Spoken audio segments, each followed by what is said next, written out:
Ini adalah aplikasi TechStream untuk menampilkan data sensor dari sistem OBD Toyota. Terlihat di sini RPM-nya masih 0, putaran kulkasnya karena masih mati mesinnya. Nah, ini mesinnya sudah dihidupkan, RPM-nya sekitar 1700 sampai 1000 RPM, dan juga ada suhu cairan, juga ada suhu udara, ada tekanan pedal gas, kecepatan kendaraan. Ini semuanya data sensor ini sudah sudah terintegrasi dengan sistem OBD, sehingga kita untuk mengambil data ini kita cukup mengakses sistem OBD. Sistem OBD ini saya ambil data sensor dari sistem OBD ini saya ambil melalui aplikasi Toyota TechStream. Ini aplikasi khusus untuk Toyota agar sistem OBD ini bisa diakses. Nah, tetapi untuk mengirim data dari TechStream ini ke database kita perlu agak tricky, jadi kita bikin aplikasi tambahan dari PC. Ini sudah ada aplikasi tambahannya yang di kanan ini ada dua. Ini aplikasi pengambil data TechStream, ini saya ingin bikin seperti itu. Jadi di aplikasi ini fungsinya adalah untuk membaca data yang ditampilkan oleh TechStream supaya dapat diambil dan dikirim ke database. Di sini aplikasi ini bisa diatur pengambilannya setiap berapa detik. Misalnya saya ingin 30 detik seperti sekarang ini, jadi setiap 30 detik dia akan mengambil. Terlihat di bagian aplikasi bawahnya ada tulisannya data akan diambil lagi setelah 15, 14, 13 sampai 0 detik. Jika dia sudah 0 detik maka dia akan mengambil lagi data sensor dan dikirim lagi ke database. Nah, setelah itu dia akan menghitung lagi 30 detik karena memang saya atur setiap 30 detik. Sebenarnya ini bisa diubah, kita bisa ubah setiap 1 menit atau 5 menit atau setiap 1 jam, 6 jam juga bisa, sampai kita menyetingnya. Ini adalah sistem pengambil data sensor yang tidak terhubung dengan sistem OBD. Jadi kita perlu sistem tambahan agar sensor ini dapat dikirim datanya ke database. Jadi saat Arduino ini dihidupkan maka dia akan memerintah ESP untuk hidup dan menghubungkan ke WiFi dan menghubungkan ke Firebase. Setelah itu ESP akan diperintah mengirim data sensor yang dibaca oleh Arduino ke database. Selain itu sistem ini juga bisa diatur waktu pengambilan datanya setiap berapa detik. Di sini saya atur setiap 15 detik. Jadi setiap 15 detik ini data sensor akan diambil dan dikirim ke database. Setelah dikirim maka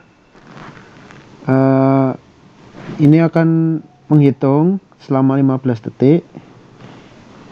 Jadi tidak melakukan apa-apa hingga waktu itu habis dan mengirim lagi.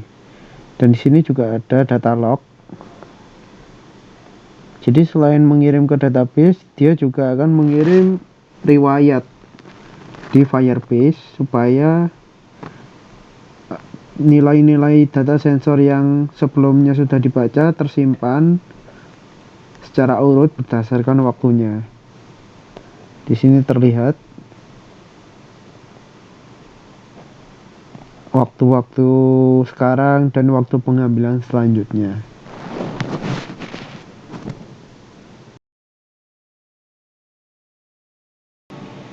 Ini adalah animasi kecepatan kendaraan. Jadi ketika kecepatannya 0 maka kopel gerdannya akan berhenti dan seperti itu. Ketika bertambah maka animasi kopel gerdan semakin cepat juga mengikuti kecepatan sensor.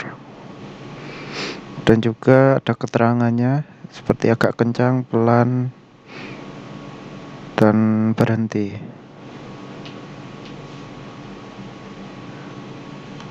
Nah, setelah itu ada animasi motor bakar. Di sini ada kruk as, piston, selang seher, dan lain-lain. Ini akan bergerak sesuai putaran motor bakar. Semakin kencang, semakin warnanya berubah menjadi kemerahan. Tapi semakin pelan, semakin berubah menjadi hijau.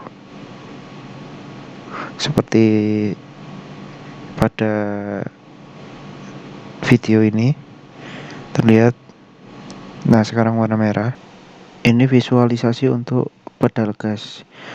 Jadi sini sedang diinjak karena nilainya lebih dari 2,5% posisinya.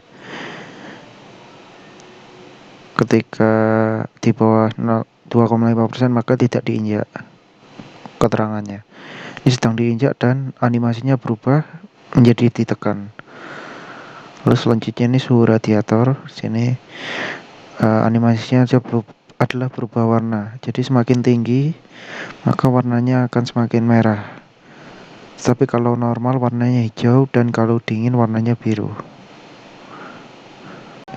Ini adalah visualisasi dari termostat.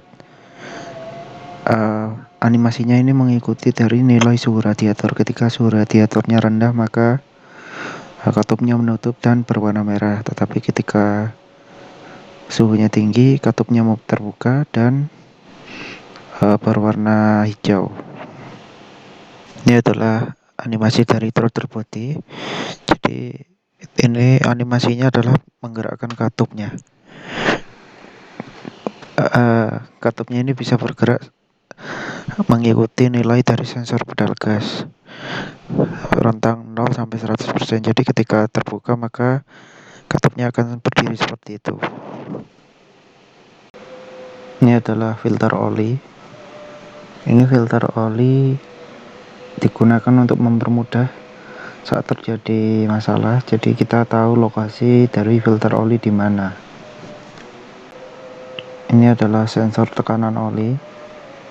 Jadi ini bisa membaca dua kondisi, yaitu tekanan oli di bawah 29 kPa dan di atas 29 kPa. Ini adalah tabung cadangan radiator, tabung cadangan cairan radiator. Jadi di sini kita bisa lihat ketinggian cairannya yang berwarna merah. Ini ketika 40%-an maka animasinya akan seperti itu sesuai pada tabung radiator, dan ketika full maka berada pada ketinggian di garis full di tabung. Dan juga ada keterangan sudah pas atau jika terlalu penuh juga kelihatan.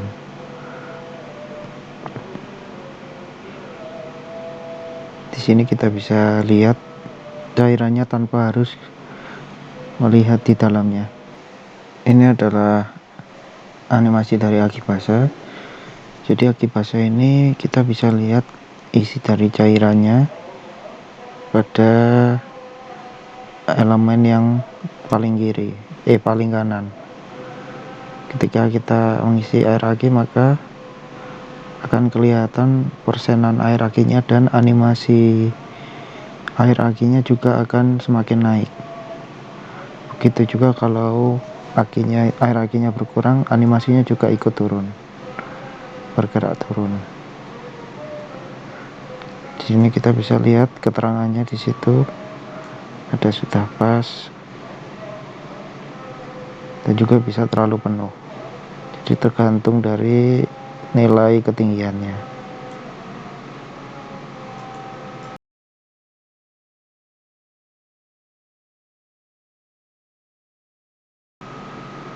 Ini adalah filter udara. Jadi di sini kita membaca nilai suhu dari suhu intake. Jadi ketika suhunya dingin maka akan berwarna biru, ketika suhunya normal maka berwarna hijau, dan ketika suhunya panas maka filternya akan berwarna merah.